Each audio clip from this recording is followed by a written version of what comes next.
Let's keep the show rolling here. Let's go to line number one, my old pal, Con O'Brien. Hi, Con, you're on the air. Top shelf, my friend. What's on the go? Well, Brian, I heard you on there, and you were plugging our little group. We've been in about an hour and a half. Social media has got a small group forming and growing out there. We haven't even picked a name yet. I don't know if you're following us all through the show, but we've been busy for the last hour and a half or so, and it's been quite interesting to see the results. And you picked up on it and talked about it, and then asked for a call, so I thought I would. Well, I'm glad you did. A couple of things on that front. The power of social media it should never be underestimated. If you want to rally the troops and get people, like-minded people together in seconds, then things like Twitter and Facebook have enormous power. Colin, let me ask you about the background, the root of what you're trying to accomplish and what the group is going to represent. Well, I tell you what, Paddy, we're right in the infancy of that, so I can't really comment on that on a personal level. I mean, you've seen my tweets. You and I have had personal conversations on it. Yes, we have, yeah. I'm worried about the future of my children, and, this is a multi-billion-dollar, it could be into tens of billions of dollars. And we're going through a process that's for me, it's not open enough to have had a good look at it. Alternatives are out there that haven't been looked at properly, and that leads to too much uncertainty amongst the people. And from my point of view, in getting involved with this group personally, is that I'm looking at what alternatives we the people have. And I'm sitting back to myself and saying, the one thing that has us to the point where we are right now is the Public Utility Board not being able to make a ruling. And, then being discredited and thrown out of the process. And for where you stand, and you see new reports coming out like Mr. Wheels last week that are saying this project is under scrutiny because of that. And I think it's very important that the people have a say in that. And, this group is a concerned group of Newfoundlanders and not anti-Muskrat Falls group. I don't believe that's what it's going to manifest itself into. I think we're going to talk about the issues that, specific to Muskrat Falls in the near future, because that's what's really there. But there are other things on the plate that we can talk about, and I think that the people need to have the ability to be counted in the process. Well, I think you're absolutely right, and the group and some of the most notable people opposed to Muskrat Falls, they're well known. Their message, I think, has been given ample opportunity to be voiced on this program and on our other two shows. I think the anti-Muskrat Falls voice has dominated the airwaves in particular, but it's no coincidence that like-minded people also have a distinct problem with Bill 29. And some of the things where we don't think we're getting all the answers required from our elected officials. So I understand exactly where you're going. Con, let me ask you a question. Yes, I know you talk a lot about shale gas in the United States, the alternatives here, whether it be Grand Bank gas, LNG, wind, or what have you. If when the debate comes around and there are current up-to-date evaluations of the alternatives, does that do enough to satisfy you so far as a real current comparatives available, or do you still think it needs a cold, sober set of eyes like the PUB? Well, I think it does, Paddy. I mean, for me, I'm not an expert in any means or stretch. I've been doing an awful lot of reading. I've had resources around me that have been pointing me in the right direction. I've done a lot of work and a lot of reading on it. And, just go back to 3 days ago or 2 or 3 days ago to the second presidential debate when they had a section in that debate where they talked about nothing else, only the North American energy situation. And not once as an alternative did either one of those men, and those are going to be two powerful men either way, did they ever mention hydropower.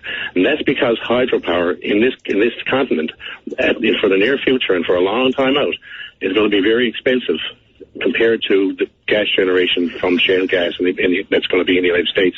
And that's a fact of life. And that's something that's happened in the last 5 or 6 years, and that's something that's happened since Muskrat Falls was proposed. Mm-hmm. And I think that sinks it in one way, and it has, from my perspective, and personally, this is not something that I'm talking about for the group, okay, but it does have significant amounts of effect when you have 550,000 people about to take on double the debt.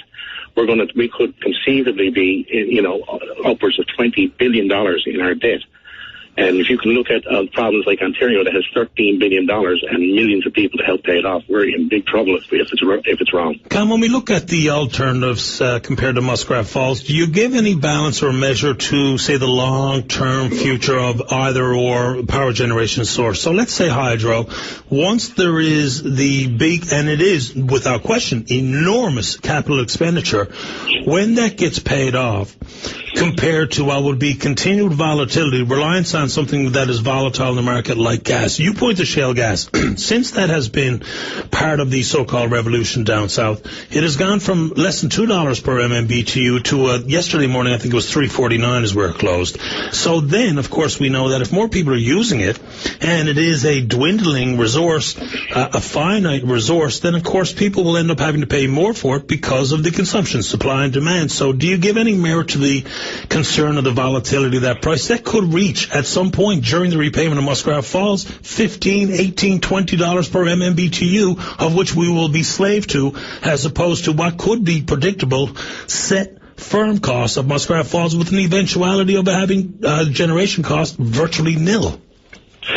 Yeah, that's a good argument, Paddy, and well found. But there's also the situation that you have a fair bit of power in Quebec unused. And believe it or not, the people in Quebec would be delighted to sell some power. To look at the price of power going into the North American market out of Quebec.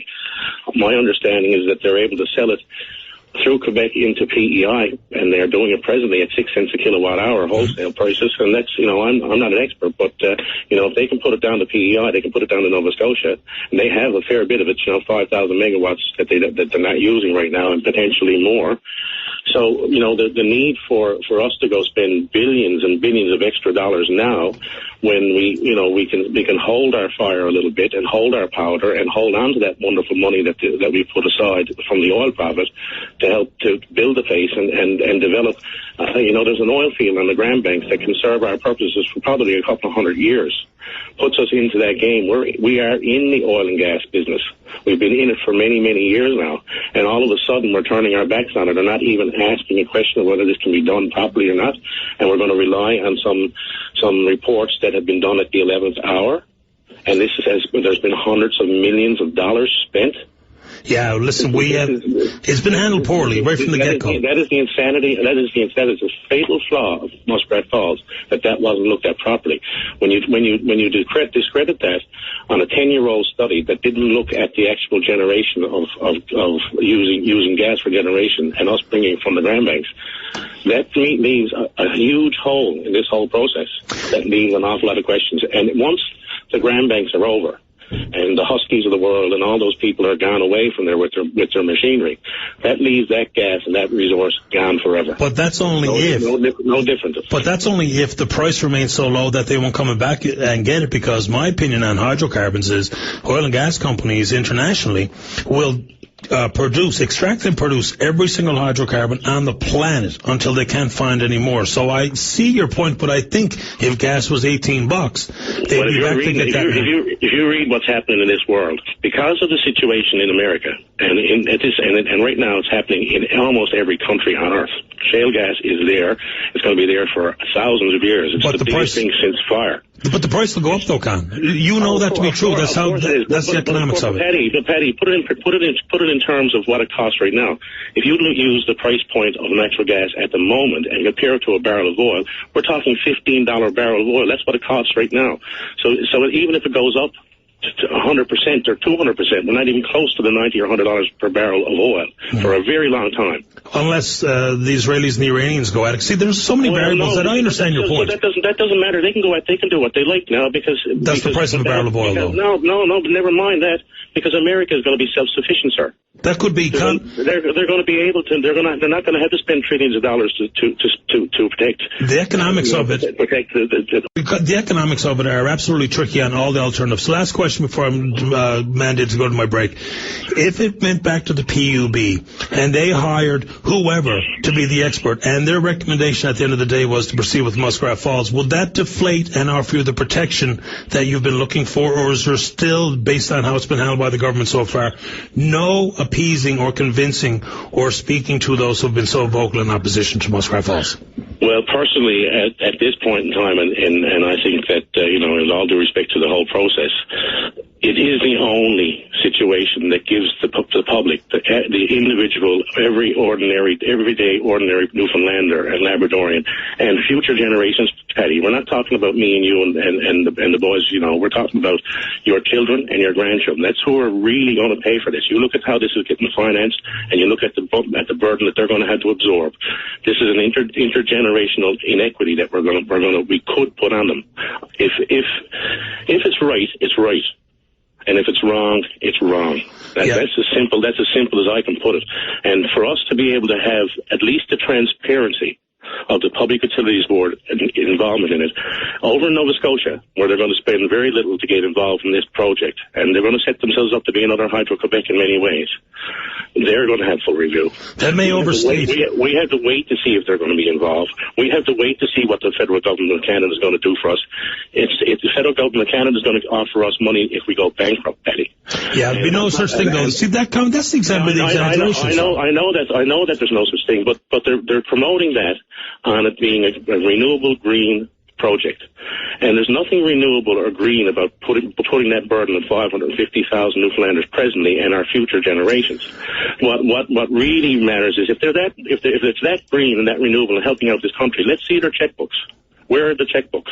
They have the money. They're making lots of money on our oil in the ground mix. We have the money. This is so bad. We have to come up with half the money up front to get the money off the banks. Yeah, they don't care, Con. You and I both know they don't care, right? Yeah, whether or not they make lots of money, Patty. They know we're not going to go bankrupt. We're not going to go bankrupt. If the price of oil goes down in the next near future, we're going to be in hard shape, though. I can tell you that. Yeah, we're going to find more oil out there. We can only assume that's the way it's going to be, and we should encourage exploration. It's only good if it's worth something. We happen to live in the peak period of oil production in the history of oil. Yeah. And we may never, ever see that again. We may not. Can I tell you what? When the final numbers come out and the comparatives are available, I think that's the key point for firm decision-making and positions on Muskrat Falls. But what I will say to you is, when your group gets formally organized, you have a message, you have a spokesperson or anyone involved with the group or anyone who's like-minded, you're always welcome to call the program. I look forward to seeing you around. I appreciate it, brother, and I appreciate the picking us up here today. I think it'll stir up a nice people come out to support us. All the very best. Appreciate it. Bye-bye. See you. Bye-bye.